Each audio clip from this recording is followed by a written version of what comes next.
You are here with Senora DeVries, and we are reading Inside Out and Back Again on page 65. In the dark, Uncle's son visits and whispers to Mother. We follow Mother, who follows Uncle's son, who leads his family up to the deck and off the ship. It has been said the ship next door has a better engine, more water, endless fuel, countless salty eggs. Uncle's son lingers without getting on the new ship. So do we. Hordes pour by us, beyond us. Above us, bombs pierce the sky. Red and green flares explode like fireworks. All lights are off, so the port will not be a target. In the dark, a nudge here, a nudge there, and we end up back on the first ship, in the same spot with two mats. Without lights, our ship glides out to sea, emptied of half its passengers. April 29th, near midnight. Saigon is gone. I listen to the swish, swish of Mother's handheld fan and whispers among adults. The bombs in an ever greater distance. The commander has ordered everyone below deck, even though he has chosen a safe river route to connect to the sea, avoiding the obvious escape path through Vung Chau, where the communists are dropping all the bombs they have left. I hope TT got out. Mother is sick with waves in her stomach, even though the ship barely creeps along. We hear a helicopter circling near our ship. People run and scream communist. Our ship dips low and the crowd runs to the left and then to the right. This is not helping Mother. I wish they would stand still and hush. The commander is talking. Do not be frightened. It is a pilot for our side who has jumped into the water, letting his helicopter plunge in behind him. The pilot appears below deck, wet and shaking. He salutes the commander and shouts, "At noon today, the communists crashed their tanks through the gates of the presidential palace and planted on the roof a flag with one huge star." And then he adds what no one wants to hear. It's over. Saigon is gone. April 30th, late afternoon. Part 2, At Sea. Floating, our ship creeps along the river route without lights, without cooking, without bathrooms. We are told to sip water only when we must, as our bodies can stop needing. Mine won't listen. Mother sighs. I don't blame her. Having a daughter who's either dying of thirst or demanding release. Other girls must be made of bamboo, bending whichever way they are told. Mother tells Uncle's son, I need a bathroom. We are allowed into the commander's cabin, where the bathroom is so white and clean, so worth the embarrassment. May 1st. Slowly, I nibble on the last clump of cooked rice from my sack, hard and moldy, yet chewy and sweet inside. I chew each grain, slowly. I hear others chew, but have never seen anyone actually eating. No one has offered to share what I smell: sardines, dried durian, salted eggs, toasted sesame. I lean toward the family on the next mat. Mother firmly shakes her head. She looks so sad as she pats my hand. May 2nd. Rations. On the third day, we joined the sea toward Thailand. The commander says it's safe enough for his men to cook, for us to go above deck, for all to smile a little. He says there's enough rice and water for 3 weeks, but rescue should happen much earlier. Do not worry, ships from all countries are out looking for us. Morning, noon, and night, we each get one clump of rice, small, medium, large, according to our height, plus 1 cup of water, no matter our size. The first hot bite of freshly cooked rice, plump and nutty, makes me imagine the taste of ripe papaya, although one has nothing to do with the other. May 3rd. Routine. Mother cannot allow idle children, hers or anyone else's. After 1 week on the ship, Brother Quang begins English lessons. I wish he would keep it to, "How are you? This is a pen." But when an adult is not there, he says, "We must consider the shame of abandoning our own country and begging toward the unknown, where we will all begin again at the lowest level on the social scale." It's better in the afternoons with Brother Vu, who just wants us to do front kicks and back kicks, at times adding 1-2 punches. Brother Coy gets to monitor lines for the bathrooms, where bottoms stick out to the sea, behind blankets blowing in the wind. When not in class, I have to say, within sight of Mother, like a baby. Mother gives me her writing pad. Write tiny, there's but one pad. Writing becomes boring, so I draw over my words. Pouches of pan-fried shredded coconut, tamarind paste on banana leaf, steamed corn on the cob, rounds of fried dough, wedges of pineapple on a stick, and of course cubes of papaya, tender and shiny.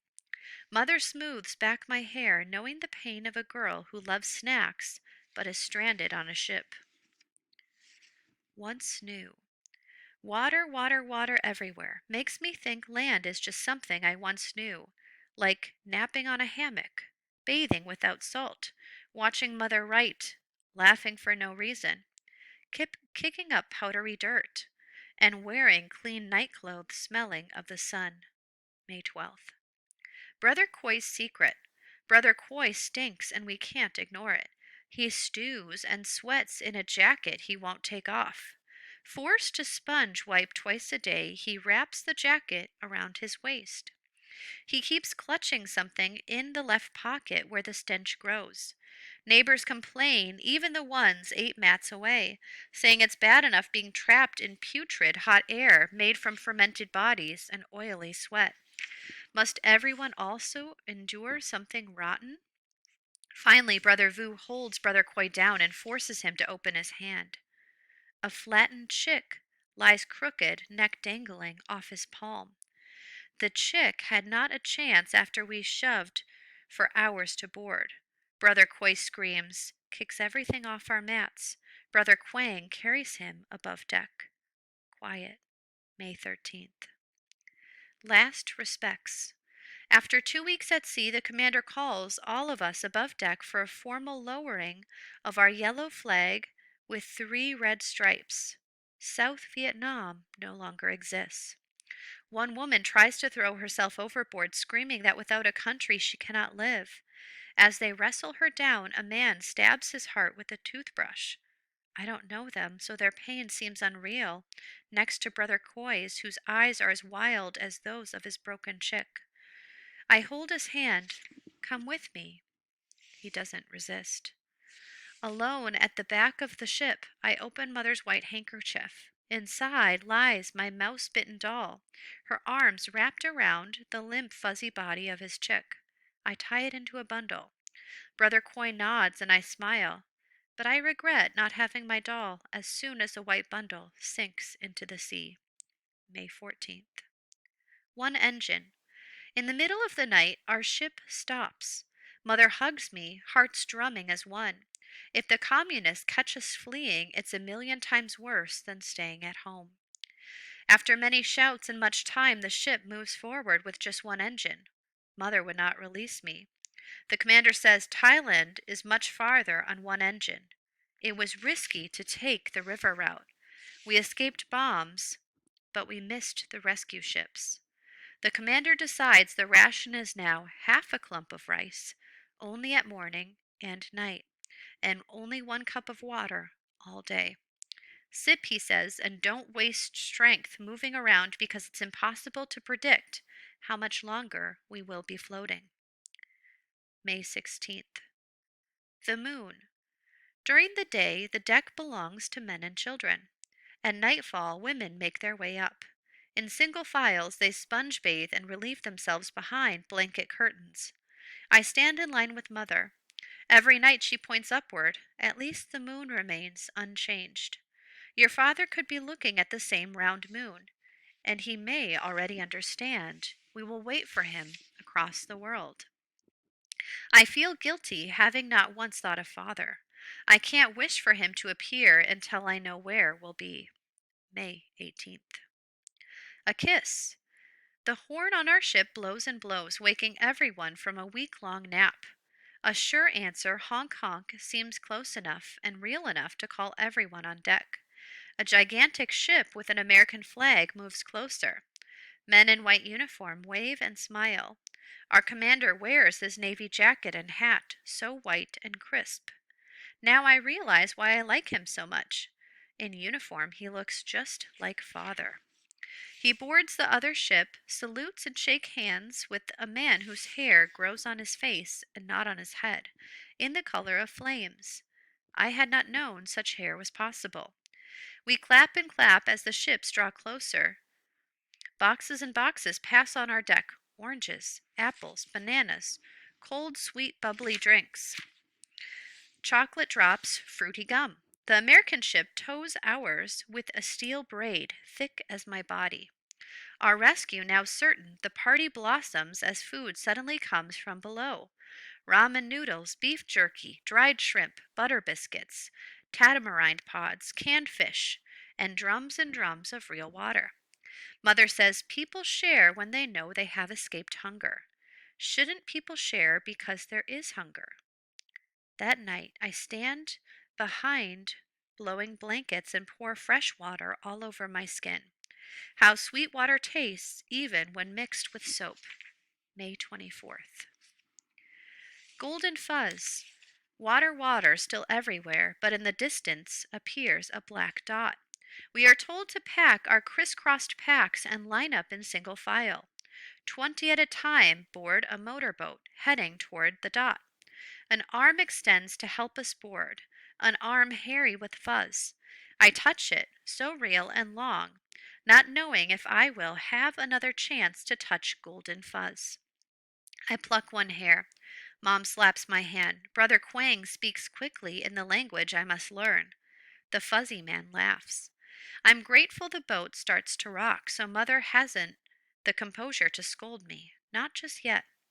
I roll my fuzzy souvenir between my thumb and finger, and I can't help but smile. May 26th. Tent City. We have landed on an island called Guam, which no one can pronounce except Brother Quang, who has become a translator for all. Many others have arrived before us. They are living in green tents and sleeping on cots. We eat inside a huge tent where Brother Vu becomes head chef, heating up cans of beef and potatoes, tasting like salty vomit. We can only eat canned fruit and thick syrup, and everyone wants extras, but we only get a cup. Brother Vu somehow brings home a huge can, pumping it to work out his arm muscles. We eat straight from the can as I search for cherries and grapes. May 28th. Life in waiting. A routine starts as soon as we settle into our tent. Camp workers teach us English mornings and afternoons. Evenings we have to ourselves.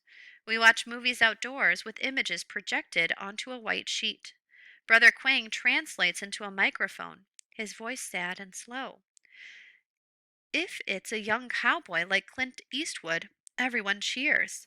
If it's an old cowboy like John Wayne, most of us boo and go swimming. The Disney's cartoons lure out the girls, who always surround Brother Vu, begging him to break yet another piece of wood. I can still hear them begging when I go sit with Brother Koi, who rarely speaks anymore, but I'm happy to be near him. June to early July. Nuoc Mom. Someone should be kissed for having the heart to send cases of fish sauce to Guam. Everything is more edible with Nokmon. Brother Vu sautés the beef and potato goo with onions and sprinkles on the magic sauce before serving the mess with rice. Lines extend to the beach. Someone catches a sea creature, puffy and watery, like a cucumber. Brother Vu slices it into slippery strips and stews it with seaweed and the magic sauce. So many appetites wake up that Brother Vu just has time to cook rice and serve it with plain fish sauce. People begin to cook as long as they can get a cup of nuokwan. Brother Koi hands it out in the same white cups as tea. Both dark brown, so of course I drink a gulp of the most salty, most bitter, most fishy tea ever. My head whirls and my breath stinks for days. I do not mind. July 1st. And that is the end of our reading today. Please go into Schoology for the discussion post.